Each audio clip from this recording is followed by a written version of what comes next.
శివుడికి ఏ ద్రవ్యాలతో అభిషేకం చేస్తే ఏం ఫలితం వస్తుంది? శివరాత్రి నాడు చేయవలసినవి, చేయకూడని పనులు. అందరికీ నమస్కారం. శివరాత్రి నాడు శివునికి ఏ ద్రవ్యాలతో అభిషేకం చేస్తే ఏం ఫలితం వస్తుంది? అలాగే శివరాత్రి నాడు చేయవలసిన పనులు, చేయకూడని పనులు ఏమిటో ఈ వీడియోలో తెలుసుకుందాం.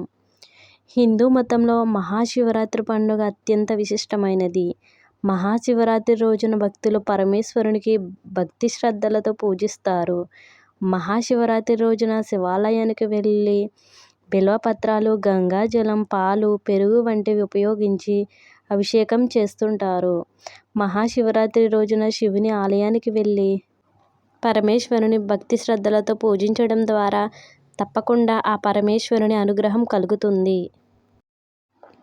మహాశివరాత్రి వ్రతాన్ని అత్యంత శ్రద్ధతో పాటిస్తారు. మహాశివరాత్రి భక్తులు చేసే అభిషేకం, బిల్వార్చన, ఉపవాసం, జాగరణ, శివనామస్మరణను అత్యంత భక్తి శ్రద్ధలతో చేస్తే శివుడు భక్తులకు ఆనందం, ఐశ్వర్యాన్ని ప్రసాదిస్తారని నమ్మకం. విష్ణువు అలంకార ప్రియుడు అయితే శివుడు అభిషేక ప్రియుడు. శివుడు అభిషేకాన్ని చాలా ప్రియంగా భావిస్తారు. జలధారణతో శివలింగాన్ని అభిషేకిస్తారు. శివుడు గంగాధరుడు. ఆయన శిరస్సుపై గంగ ఉంటుంది. అందువల్ల శివార్చనలో అభిషేకం ముఖ్యమైనది. గంగ జలరూపమైనది. జలం పంచభూతాలలో శివుని అష్టమూర్తులలో ఒకటి.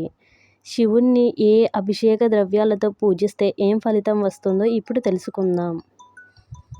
నువ్వుల నూనెతో అభిషేకిస్తే అపమృత్యుహరణం. రుద్రాక్షోదకంతో అభిషేకిస్తే మహాపుణ్యం. సువర్ణ జలంతో అభిషేకిస్తే దరిద్రనాశనం. అన్నాభిషేకం సుఖజీవనం. ద్రాక్షరసంతో అభిషేకిస్తే సకల కార్యాభివృద్ధి. నారికేల జలంతో అభిషేకిస్తే సర్వసంపద వృద్ధి. ఖర్జూర రసంతో అభిషేకిస్తే శత్రువునాశనం. దుర్బోధకం గరిక జలంతో అభిషేకిస్తే ద్రవ్య ప్రాప్తి. ధవలోదకంతో అభిషేకిస్తే శివ సాన్నిధ్యం. గంగోదకంతో అభిషేకిస్తే సకల సమృద్ధి, సంపదల ప్రాప్తి. కస్తూరి జలంతో అభిషేకిస్తే చక్రవర్తిత్యం.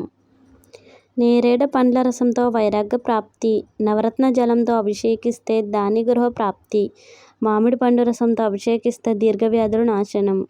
విభూతితో అభిషేకిస్తే కోట్ల రెట్ల ఫలితం లభిస్తుంది.